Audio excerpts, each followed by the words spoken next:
Oh my gosh, Harry, you just can't ask people why they're white. Well, I'ma ask today.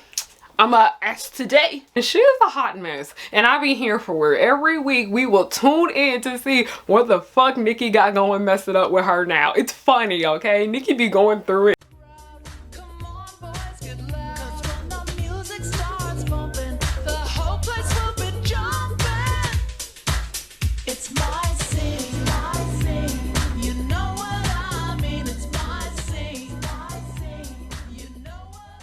Hey y'all, it's Harriyanna and I am back with another video. Hello, hi, how are you guys doing? My name is Harriyanna and welcome to or welcome back to the pirate ship, also known as Harriyannahook's pirate ship. I am the captain. You are not my first mate. I don't got no first mate because you want to know why? Nobody is worthy of being the first mate. Hello, hi, my name is Harriyanna. This is your first time ever seeing me and you are new to my channel. Hi, my name is Harriyanna and I like to make content based off nostalgia and family and children's entertainment and all the issues within those spaces. I have not worn my real hair out in like for today, damn near 3 months, so I'm obsessed with, and I really do want to elaborate with it as everybody is just really big on nostalgia and literally remembering everything from their childhood, simply because it's something from their childhood. And this is one thing here on this platform I have yet to see anyone talk about in general, and I'm gonna go in. Like, this has been a topic that's just really been on my mind since I was a teenager, but now I am an adult and I learned a lot about the world, specifically minoring in African American studies, and I am now an English major. I have noticed some things and I have a better understanding about why things are the way they are sometimes. We'll be talking about one of my favorite teenhood books called Dork Diaries, okay? This is gonna be a fun one. So basically, Dork Diaries, what so many people know it as, is often referred to as the girl version of Diary of a Wimpy Kid, even though Dear Dumb Diary came out before Dork Diaries and Diary of a Wimpy Kid. So really, Diary of a Wimpy Kid is just the boy version of Dear Dumb Diary. So Dork Diaries is a book series by Rachel Renee Russell, and the book series is about a teenage girl named Nikki Maxwell. We are basically reading her diary as she logs into her diary every day about something new that is going on in her life, from her crushes to her friends to her enemies to her just being an artist, her being into music. We all up in Nikki's business, okay? We know everything there is to know about that girl, and she is a hot mess, and I be here for her. Every week we will tune in to see what the fuck Nikki got going messing up with her now. It's funny, okay? Nikki be going through it and we just be laughing at her amusement. Dork Diaries feels like the kid version of Agresco, because I remember that there would be times where I had to pause reading Dork Diaries because Nikki did some shit that I did and I felt secondhand embarrassment and I had to sit down. That's the reason why it takes me so long to watch Resco, because she does some shit that I have done. I get sad about it and I gotta sit and ponder before I can remember and continue. So basically, the book series is just all the stuff that American kids have to go through in the 8th grade. Rough times, rough times, rough times. But really what sparked up this discussion right here is because everyone knows that I don't do them weekly. I try to do them more bi-weekly now. Every week on Instagram, I would make a post. Sometimes it's educational, sometimes it's informative, sometimes it's positive and inspirational. This specific post right here, I wanted to highlight books by Black authors that I really did enjoy. So I included Dork Diaries on that list, and I kid you not, so many people had no idea that Rachel Renee Russell is the Black woman. At one point you could say you had a crummy life, you were going through a divorce. This is how this is all started. Oh, yes. That you were going through a divorce, you said we need money to support the family. Exactly. The house had gotten foreclosed on, cars had gotten repossessed, and I kind of needed to jumpstart my career. So what does Mr. Man, known as your ex-husband, say about this success? 'Cause it's huge. Yeah, it is. He's a wonderful father to my daughters. So yes. he's happy for all of us. Yes, I agree. Nice thing to do. I say that too about my ex. Wonderful husband, wonderful father, yes. Is he cheering you on? Yes. I knew, because I lurk all the time, okay? I look up everybody on the books that I read, okay?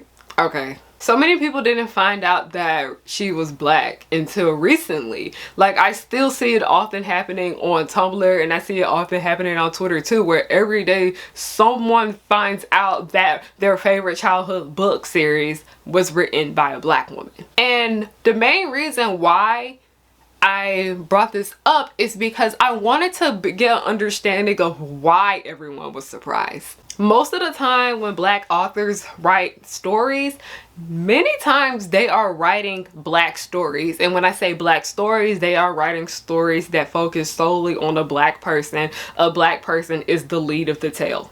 In Dork Diaries, Nikki Maxwell, the protagonist, is white. While one of Nikki's best friends is Black, Nikki is not Black herself. A Black girl is still one of the more important characters in this story, but she isn't the one in the center. The story does not focus on her. It does focus on her, but it's about how she interacts with Nikki. Now here I am going to read off a list of popular book series, children's book series specifically. So let me go ahead and name them off. You guys may be familiar with them. Comment down below which of these is one of your favorites.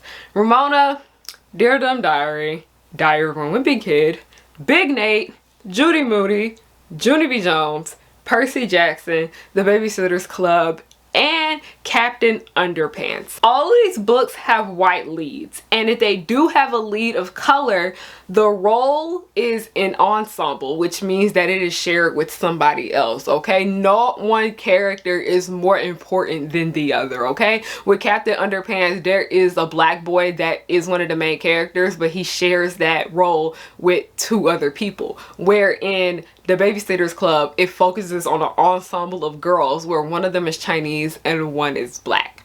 None of these stories are centered on a Black person. One thing that Black authors struggle with when it comes to writing is that they don't want to work so damn hard on something for people not to go fucking read it. I completely understand that shit. That is so frustrating when you work so hard on something and nobody sees it. And from looking at the New York Times bestsellers list, books written by Black authors that aren't about Black pain don't really place too well up there, okay? You don't really see stories that aren't about Black pain being talked about all the time, okay? It's so annoying because that's the most frustrating thing that I have noticed when it just comes to somebody. I am a Black writer and a Black reader too. I love books, I love literature, and I absolutely cannot freaking stand how every time I want to find books by Black authors, because Barnes & Noble will have a whole section that highlights authors of color.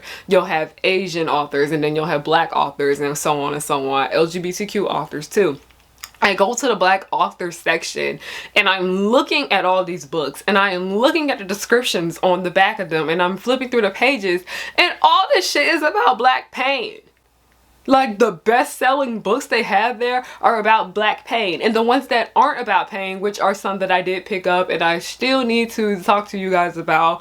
Book club is still going on, y'all, okay? It's just I have to get it together. But nobody knows about those books.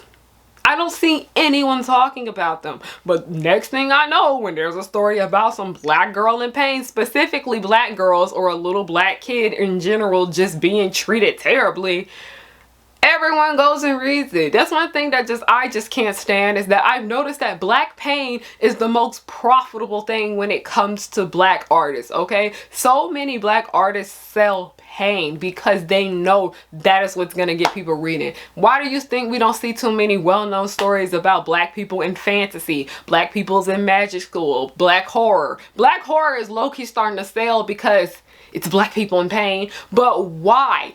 Just sit there and think why. Because Black pain sells. Black pain sells, and it's so frustrating because Black people like me, we want to read stories about people that look like us.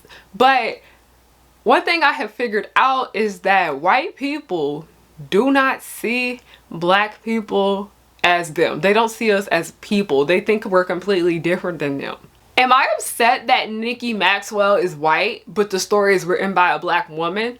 No, absolutely not. I'm not upset because I understand why she decided to make that decision. Dork Diaries didn't stand out too much from those other books. Those books were about one kid and all the problems that they dealt with that other kids can relate to them on, okay? Dork Diaries blended in well with all of those other books. You look at the cover of the book and it's literally a damn stick figure, okay? But as you read Dork Diaries, you start to pick up on that Nikki Maxwell is indeed a white girl. But I can't help but wonder how different the public would have perceived the book if the book was about a black teenager. Because Rachel Renee herself even said that Dork Diaries was inspired by her daughters. Her daughters are black. You see, I'm telling y'all, that's one thing that just really gets on my nerves, is because white people don't seem to see a lot of black people as relatable. So many people, including me, we could relate to Nikki Maxwell. Nikki Maxwell is white, but she's based off of black girls. You see? Isn't that hard? No. Yes, I can't help but wonder how different the public would have perceived Dork Diaries if Nikki were black, but I also don't want to think about that because it also hurts. Going through all of these books and not seeing how not one of them was strictly about a black girl, it really freaking hurt. The only book from my childhood that I solely remember that actually sold pretty well that was about a black kid was But Not Buddy. But Not Buddy was about black pain. It just really sucks being a person of color sometimes, because yes, there are books about black girls. I read them growing up. I own plenty of them. The Kayla Chronicles literally is one of my favorite books of all time, and it is about a black girl. I still read them, but they don't get the same attention as stories about white kids. And we don't even just see this with books. We see this shit on television all the time. There are so many shows out here that are about black kids, and if they are doing well, they're just basically kind of doing well within the black community, or they just get canceled and no one cares about them. Everyone flocks and runs towards shows that are about white people or adjacent to white people, like Euphoria. Not one person, except for Algie is brown skin, not one person on that series, the main cast, is dark skin. All of those people are in close proximity to whiteness. You know it's an issue when Zendaya is the darkest person on camera plenty of times. Diary of a Wimpy Kid is a cultural phenomenon, alright? Dork Diaries in Dear Dumb Diary follow in its footsteps, but really, Diary of a Wimpy Kid follows in Dear Dumb Diary's footsteps because Dear Dumb Diary came out first. I read Dear Dumb Diary before it came out, before Diary of a Wimpy Kid. Yeah.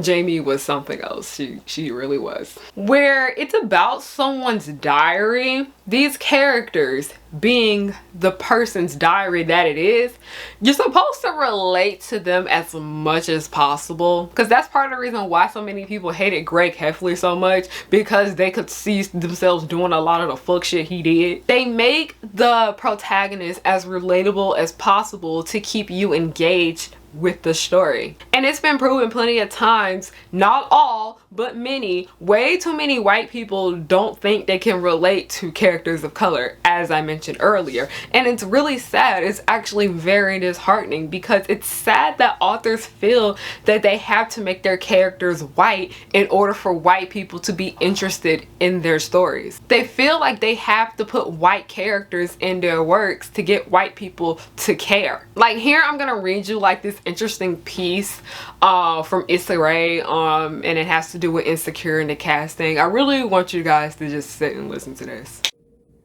As part of a cover story for Mike, Ray shared a piece of advice she received from a colleague that altered two of her projects.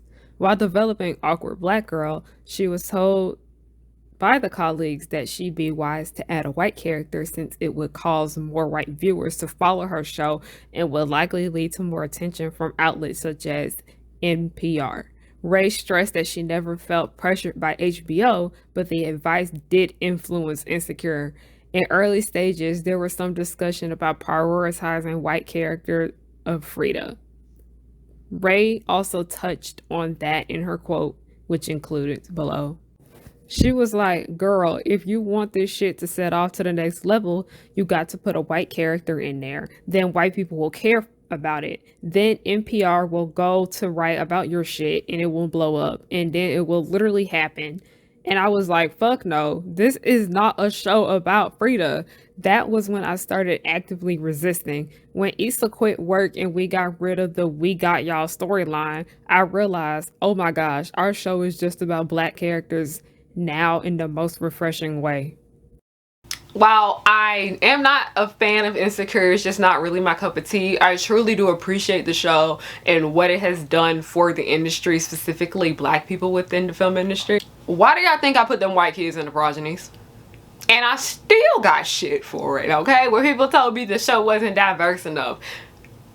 There were literally 4 white people in there, a bunch of Latino and black people in there. What are you trying to tell me that's not diverse? Like, that's why I added them white kids in the progenies. And I still got shit for having a mostly black and a mostly Latino cast. You can never win with some people. There's just some people that you're never gonna satisfy. So many of y'all don't want to accept the fact that seeing a whole bunch of black people on TV at one time makes you uncomfortable. Creators of color really shouldn't feel the need to make their stories focus on white people to get white people to watch them and read them. But also, it's just something to think about, because creators of color really create for people of color. That's just a fact right there. We create the stories that we want to see, and we know that we are creating the stories that we want to see, that there's somebody else that looks like us from the same background as us wants that story too. A lot of times, if you can get it to appeal to white people, you're set. That's why Euphoria is so good, because it appeals to white people, and it doesn't help with the fact that the lead is white passing to a certain extent. I always knew Zendaya was half black because of, you know, the freaking Disney Channel with Days and things like that. But by the way she be looking sometimes in this show, she be looking borderline white. And to conclude this discussion, I'm gonna read it straight from this just so I won't fuck it up. It doesn't upset me, at least not too much, why Nikki Maxwell is white. Because yeah, it would be nice to have more popular black stories out here, but if it were a black story, it wouldn't have been so popular in the first place. Plenty of us, probably even me, may not even have had all of those Dork Diaries issues if Nikki Maxwell wasn't white and wasn't loved by so many white people. Like, I kid you not, I'm pretty sure Dork Diaries, it would have done well. They probably would have only had 3 or 4 books and then it would have been done. I don't know what number book that they're on right now. I need to catch up because I have not read like the last 3 because, you know, college and work, adult stuff. I understand why she did it, because nobody wants to fail at what they are passionate about, okay? So many people have to change certain things that they're passionate about to succeed. And that's kind of a bit bittersweet. It's low-key kind of selling out, but also at the same time, it's like, I gotta eat. I gotta have a roof over my head. I gotta put bread on the table. People have children. People have family that they have to take care of. You have to take care of yourself. It's sad that a lot of artists feel like they have to sell out to a certain extent just to be able to do what they love, but also be able to feed themselves. Thank you guys so much for watching. This was a really nice little think piece that I put together. I really hope you guys did enjoy it. If you want to support me, make sure you subscribe and hit that like. Leave a comment down below on what your favorite childhood books were. I'm very curious to see, because I noticed that a lot of people like Warrior Cats over here. Y'all, I did not know what the hell Warrior Cats was until Izzy's made a video about it. Like, I didn't know what Warrior Cats was, and it's a whole phenomenon. And Warrior Cats came out when I was little too, so it's like it didn't just come out. I had no idea what that shit was. What? But anyway, I have donation links down below. Also have Patreon. Most expensive tier is $5. Cheapest is $1. You get early access to most of my content.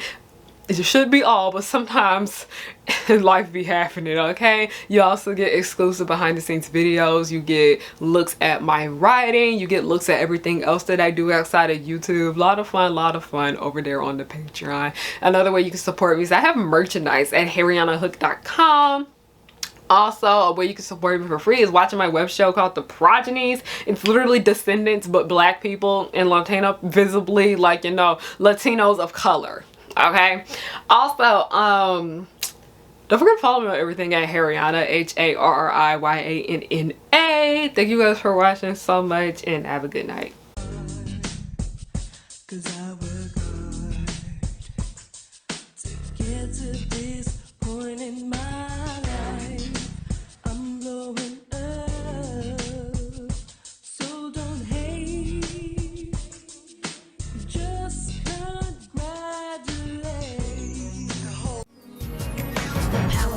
girls will just blow your mind. Buttercup like villains 3 at a time. Bubbles will smile while kicking your butt, and Blossom will lead them out of their rut. Cherish and Powerpuff, 2 of a kind. Both wanna save the world before bedtime. From Townsville, Memphis, New York to LA, the Powerpuff Girls are just here to